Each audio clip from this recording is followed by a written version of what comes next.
आज आम जो प्रसंग टी आलोचना करने को जाऊँ ताकि राहुल गांधी अभियोग। राहुल गांधी होती लोकसभा विरोधी दल नेता, कांग्रेस हाईकमांड एवं इंडिया मेटर अन्यतम नेता। साधारण एथि खूब चर्चा होती सारा भारत में। राहुल गांधी कहते जे भोटर तालिका जो निर्वाचन कमिशनर जारी कर सांघातिक त्रुटि रही से गोटे लोकसभा निर्वाचन मंडली कर्णाटकर माधवपुरा बोली से निर्वाचन मंडली को उदाहरण भाव नहीं। ता छड़ा से महाराष्ट्र एवं अन्य हरियाणा कथा कहते से कहते कि 10,000 भोटर माने अजथा भाव रही भोटर संख्या बढ़ी।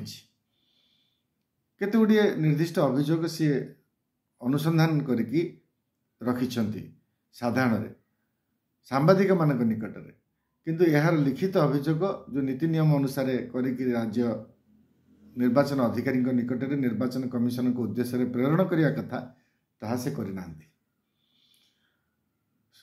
साधारण यही चर्चा जे जेबेठारु साधारण निर्वाचन हो आसुची आम देश में सर्वपुरातन गणतांत्रिक राष्ट्र भारत एठी तो त्रुटि विच्युति हो आसुची एवं हेउची।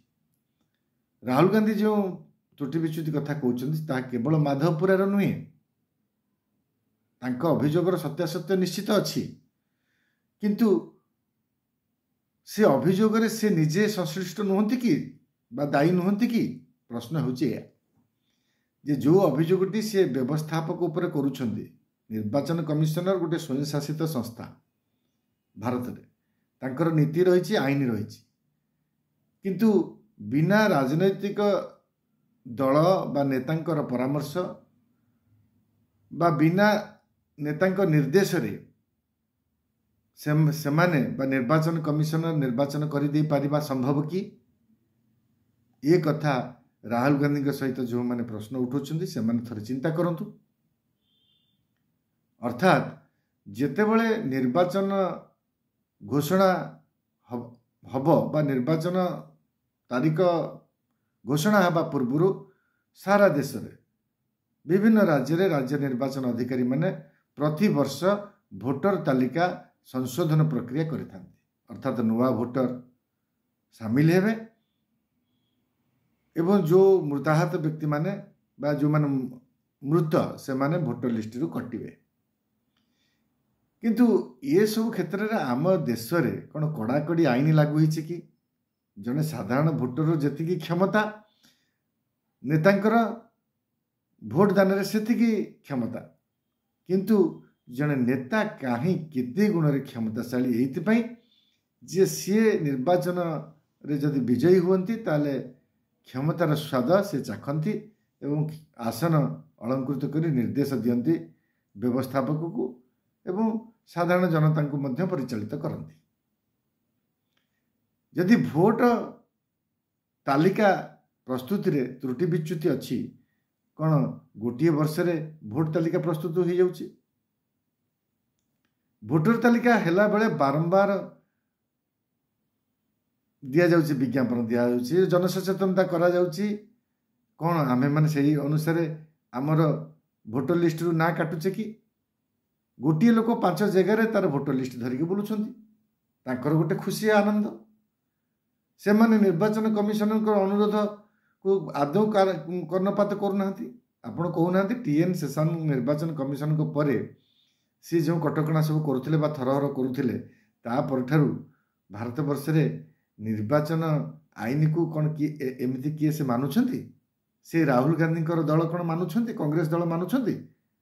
टिके निरीखे टिके भितर को यदि आपण चिंता करेंगे सबु कथा साधारण लोक बुझीपारे।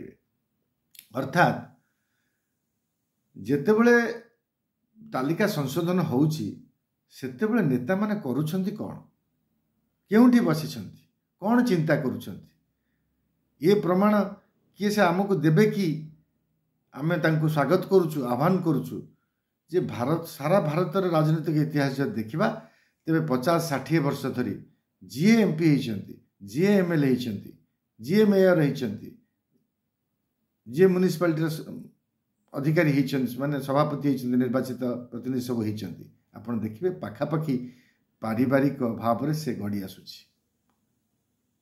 ଜେଜେ ଥିବେ, ଅଜା ଥିବେ, ନାତି ଥିବେ, ନହେଲେ ପୁଅ ହୋଇଥିବେ। ତାହେଲେ ସେ ବଂଶବାଦ, ସେ ବଂଶ ବିରାଦରେ କ'ଣ କରୁଛନ୍ତି? ସେ କଂଗ୍ରେସ ହୁଅନ୍ତୁ, ସେ ଭାରତୀୟ ଜନତା ପାର୍ଟି ହୁଅନ୍ତୁ, ଜାତୀୟ ଦଳର ହୁଅନ୍ତୁ ବା ଆଞ୍ଚଳିକ ଦଳର ହୁଅନ୍ତୁ, ବଂଶ ବିରାଦରେ ତ ରାଜନୀତିରେ ଗଢ଼ି ଆସୁଛି। ସେ ବଂଶ ବିରାଦିତ ଶାସନ କ୍ଷମତାର ଅଧିକାରୀ ହେଇଛନ୍ତି, ଶାସକ ହେଇଛନ୍ତି, ଅନ୍ୟମାନେ ତ ଶାସିତ। ଶାସକଙ୍କର କର୍ତ୍ତବ୍ୟ କ'ଣ ଥିଲା? ସେ ତାଙ୍କ କର୍ତ୍ତବ୍ୟ ଠିକ୍ କରୁଛନ୍ତି ତ? ଅର୍ଥାତ୍ ଯେତେବେଳେ ଭୋଟର ତାଲିକା ପ୍ରସ୍ତୁତ ହେଉଛି, ଯଦି ଏଭଳି କୋଉଠି ସନ୍ଦେହ ଆସୁଛି, ସେଇ ପ୍ରାର୍ଥୀମାନେ ତ କହିପାରିବେ। ଯେଉଁମାନେ ଆଶାୟୀ ପ୍ରାର୍ଥୀ ସେମାନେ ତ କହିପାରିବେ। ଆଶାୟୀ ପ୍ରାର୍ଥୀ ହୁଏତ ଜଣେ ନ ହେଇପାରେ, ଦ୍ୱିତୀୟ ଜଣ ତ ନିଶ୍ଚିତ ହେବ, କିନ୍ତୁ ସିଏ ସେଇ ପରିବାରବାଦରୁ ଆଦୌ ଅଲଗା ନୁହେଁ, ସେ ତାଙ୍କରି ଗୋଷ୍ଠୀ। କକା ପୁଅ ହେବ ନା ଦାଦା ପୁଅ ହେବ, ଏ ପରମ୍ପରା ତ ଆମ ଭାରତରେ ଚାଲିଛି। ତେଣୁ ଏବଂ ସେଇଟା ରାହୁଲ ଗାନ୍ଧୀ ବେଶୀ ଭାବେ ଜାଣନ୍ତି। ରାହୁଲ ଗାନ୍ଧୀ 400 ଦିନ ସାଧାରଣ ନିର୍ବାଚନରେ 400 ଦିନ ପରେ ଗୋଟେ ଅଭିଯୋଗ ଆଣୁଛନ୍ତି। କେତେ ତତ୍ପର, କେତେ ସଚେତନ। ଜଣେ ସର୍ବୋଚ୍ଚ ନେତାଙ୍କ ଠାରୁ ଆମେ କ'ଣ ଆଶା କରିବା ଯଦି ସେ ଏଇଭଳି ଭାବରେ କହନ୍ତି? ବ୍ୟବସ୍ଥାପକ ବିରୁଦ୍ଧରେ କହିବେ। ବ୍ୟବସ୍ଥାକୁ ସଜାଡ଼ିବା ହେଉଛନ୍ତି ବ୍ୟବସ୍ଥାପକର କାମ। ବ୍ୟବସ୍ଥାପକ ନିଜେ ହେଉଛନ୍ତି ରାହୁଲ ଗାନ୍ଧୀ। ଆଇନ ତିଆରି କରିବେ, ବ୍ୟବସ୍ଥାର ତ୍ରୁଟି ବିଚ୍ୟୁତିକୁ ସୁଧାରିବେ। ନିର୍ବାଚନ କୌଣସି ଭୋଟର ତାଲିକା ଭାରତରେ ସମ୍ପୂର୍ଣ୍ଣ ସଠିକ୍ ହେବା ସହଜ ନୁହେଁ। ଆପଣମାନେ ଭଲ କରି ଚିନ୍ତା କରନ୍ତୁ। ଗୋଟିଏ ବିଲ୍ଡିଂରେ ଅଜସ୍ର ଭୋଟ ରହିବା କିଛି ବଡ଼ କଥା ନୁହେଁ, କିଛି ନୂତନତ୍ୱ ନାହିଁ। ଏହାର କାରଣ ଅନେକ ରହିଛି, ସେ କଥାକୁ ଖୋଜି ବାହାର କରିବାର ଦାୟିତ୍ୱ ହେଉଛି ନେତାମାନଙ୍କର। ମୋତେ ଗୋଟିଏ କଥା କୁହନ୍ତୁ ଆପଣମାନେ, ଯେତେବେଳେ ଭୋଟ ହୁଏ, ନିର୍ବାଚନ ଅଧିକାରୀ ରାଜ୍ୟରେ ପ୍ରତ୍ୟେକ ରାଜନୈତିକ ଦଳକୁ ବାରମ୍ବାର ଡାକନ୍ତି, ତାଙ୍କଠୁ ପରାମର୍ଶ ନିଅନ୍ତି। ତାଙ୍କ ବିନା ପରାମର୍ଶରେ କ'ଣ ନିର୍ବାଚନ ସମ୍ଭବ ହେଲା କି? ତାପରେ ନିର୍ବାଚନ ଯଦି ଭୋଟର ତାଲିକା ଭୁଲ ହେଇଗଲା, ଭୋଟ ବି ହେଇଯିବ କି? କମିଶନ ଯାହା କାର୍ଯ୍ୟକାରୀ କରନ୍ତି ରାଜ୍ୟ ସରକାରଙ୍କର ଅଧିକାରୀମାନଙ୍କୁ ନେଇକି କରନ୍ତି। ଆଜି ପର୍ଯ୍ୟନ୍ତ ତ ସ୍ୱାଧୀନତାର 70 ବର୍ଷ ପରେ ମଧ୍ୟ ତ ନିର୍ବାଚନ କାର୍ଯ୍ୟାଳୟ ବା ନିର୍ବାଚନ ଅଧିକାରୀମାନେ ବା ନିର୍ବାଚନରେ ଯେଉଁମାନେ ବ୍ୟକ୍ତିବିଶେଷ ଜଡ଼ିତ ରହିବେ, ସରକାରୀ ବ୍ୟକ୍ତିବିଶେଷ, ସେମାନେ ତ ଅଲଗା ନୁହନ୍ତି। ସେମାନେ ରାଜ୍ୟ ସରକାରଙ୍କର କର୍ମଚାରୀ। ସେ କଥାକୁ କ'ଣ ରାହୁଲ ଗାନ୍ଧୀ କେବେ ଉପସ୍ଥାପନ କରିଛନ୍ତି କି ସଂସଦରେ? ବା ତାଙ୍କ ଦଳ ତ ଶାସନ କ୍ଷମତାରେ ଅନେକ ବାର ରହିଛନ୍ତି। କେଉଁ ସଂସ୍କାର ପ୍ରକ୍ରିୟା ସବୁ କରାଯାଇଛି, ତାହା ହେଉଛି ବଡ଼ କଥା। ସିଏ ଯେଉଁ ଅଭିଯୋଗ ଆଣିଛନ୍ତି, ଆମେ ସେ ଅଭିଯୋଗ ସମ୍ପୂର୍ଣ୍ଣ ଖଣ୍ଡନ କରୁନୁ, କିନ୍ତୁ ଅଭିଯୋଗ ଏକ ଚିରାଚରିତ ଅଭିଯୋଗ ଏବଂ ସେଇଟାର ତାକୁ ସଂଶୋଧନ କରିବାର କ୍ଷମତା ରାହୁଲ ଗାନ୍ଧୀଙ୍କ ପାଖରେ ଅଛି, ତାଙ୍କ ବିରାଦରୀ ପାଖରେ ଅଛି, ତାଙ୍କ ନେତାମାନଙ୍କ ପାଖରେ ଅଛି। ତାଙ୍କ ପ୍ରାର୍ଥୀମାନେ, ଆଶାୟୀ ପ୍ରାର୍ଥୀମାନେ ତାହା କରିପାରିବେ। ତାହା କରୁନାହାନ୍ତି କାହିଁକି? ଏବେ ବିହାର ନିର୍ବାଚନ ଆସୁଛି, ଆଗୁଆ କରନ୍ତୁ। ଆଉ କରିସାରିଲା ପରେ ଆପଣ ଦେଖିବେ ପ୍ରତ୍ୟେକ କ୍ଷେତ୍ରରେ ଏ ଅଭିଯୋଗ ପରାଜୟର ଗ୍ଲାନିରେ, ଯେତେବେଳେ ପରାଜୟ ହେଉଛି କିନ୍ତୁ ବିଜୟର ସ୍ୱାଦରେ କେବେ ଅଭିଯୋଗ ଆସୁନାହିଁ। କାହିଁକି? କାରଣ କ'ଣ? ତେଣୁ ଭୋଟରମାନେ ସଚେତନ ହେବା ଦରକାର। ଯଦି ଆମେ ଭୋଟରମାନେ ଜାଣିବା ଦରକାର ଯେ ନେତାମାନେ କେମିତି କେଉଁ ପ୍ରସଙ୍ଗ ଆଣୁଛନ୍ତି, ସେମାନେ କ'ଣ ଆଇନ କାନୁନ କରୁଛନ୍ତି, ତାହା ହେଉଛି ବଡ଼ କଥା। ଗୋଟେ ଘଟଣା ହେଉଛି ଯେ ନିର୍ବାଚନ ଆଇନରେ ସଂସ୍କାର ହେଉଛି ସବୁଠୁ ବଡ଼ କଥା। ଯେଉଁ ଅଭିଯୋଗ ରାହୁଲ ଗାନ୍ଧୀ ଆଣିଛନ୍ତି ତାକୁ ଯଦି ଆମେ ତର୍ଜମା କରିବା, ତେବେ ସେଥିରେ ଦଳର ଭୂମିକା ମଧ୍ୟ ଅତ୍ୟନ୍ତ ଗୁରୁତ୍ୱପୂର୍ଣ୍ଣ। ସେ କଥା ନିର୍ବାଚନ କମିଶନ କହୁଛନ୍ତି। ରାହୁଲ ଗାନ୍ଧୀ କହୁଛନ୍ତି ମୁଁ ସତ୍ୟପାଠ କରିକି ଦେବି ନାହିଁ।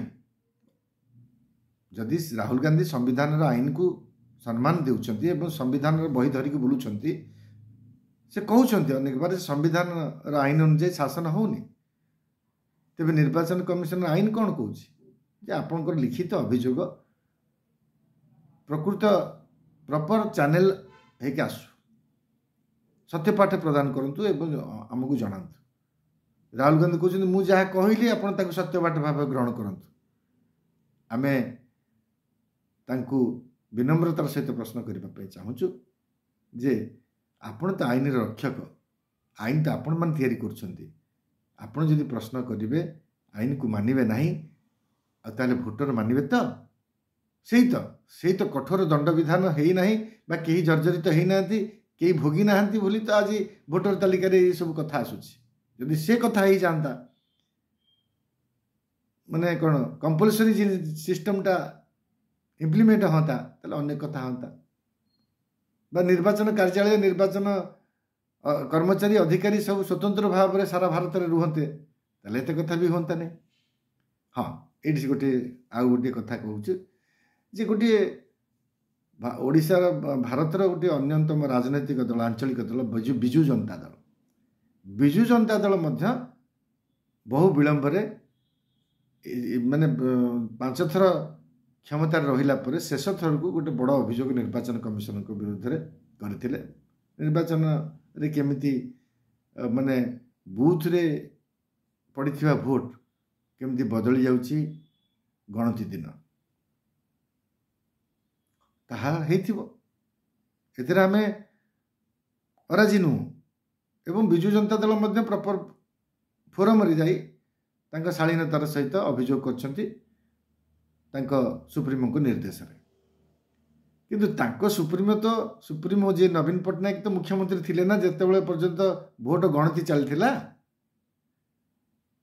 बूथ केंद्र को एजेंट माने थिले एवं शक्तिशाली एजेंट से शक्तिशाली एजेंट प्रत्येक दल में थिले से माने मध्य गोटे गोटे कागज धरिक बसचंती से माने कौन करुथिले से माने पाखे से दस्तखत जो प्रिजाइडिंग ऑफिसर को दस्तखत 17C से माने आनी थिबे से सब तथ्य प्रमाण जदि से माने देखै थांते से गणति केंद्र रे गणति मध्य बंद हो जाता से माने जो अभियोग करछंती जे सब कारबार हो गला हाँ त्रुटि विच्युति मनीष मात्रे ही रही मेसीन मात्रे ही रही अधिकारी मात्रे ही रही ए कथा को कहीं अस्वीकार करें किंतु आपण माने जो माने विवेकी बुद्धिवंत ताहा को आदौ अस्वीकार करेंगे ना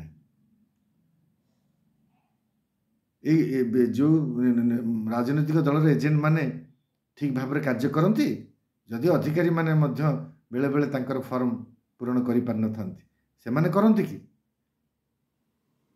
तेणु भोट दान हो पारिबनी भोट गणति मध्य हो पारिबनी जदि राजनैतिक दल नेता न चाहिए तांडव हो तांडव रचिदेवे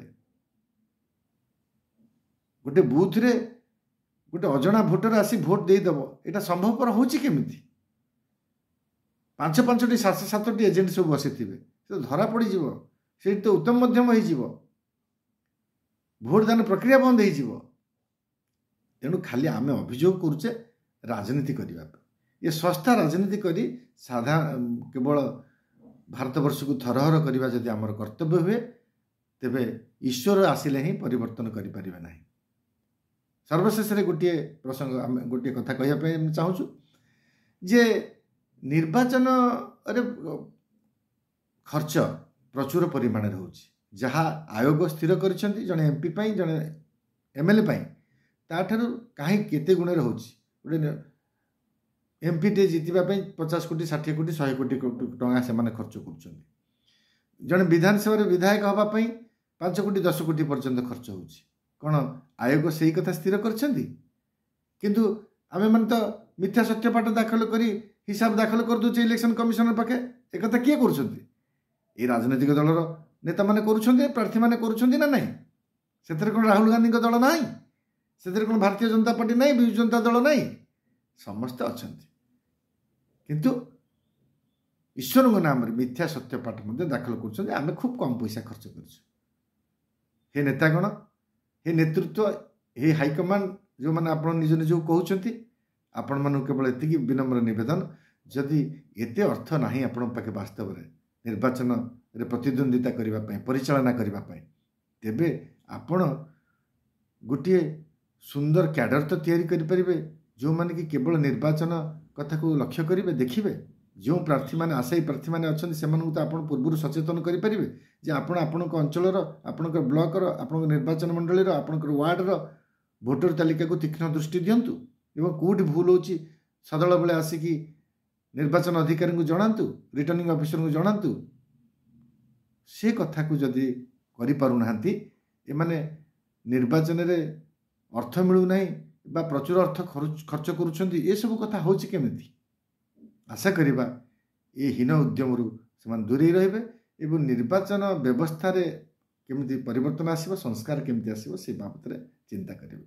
ଆପଣଙ୍କୁ ଯଦି ଆମ କଥା ଠିକ୍ ଲାଗିଲା ବା ଉପାଦେୟ ବୋଲି ମନେ କରୁଛନ୍ତି, ତେବେ ଆଶା କରିବା ଏହାକୁ ଅଧିକରୁ ଅଧିକ ସେୟାର କରନ୍ତୁ, ଆମର ଏପିସୋଡ଼କୁ ଫଲୋ କରନ୍ତୁ ଏବଂ ଲାଇକ୍ କରନ୍ତୁ। ଧନ୍ୟବାଦ।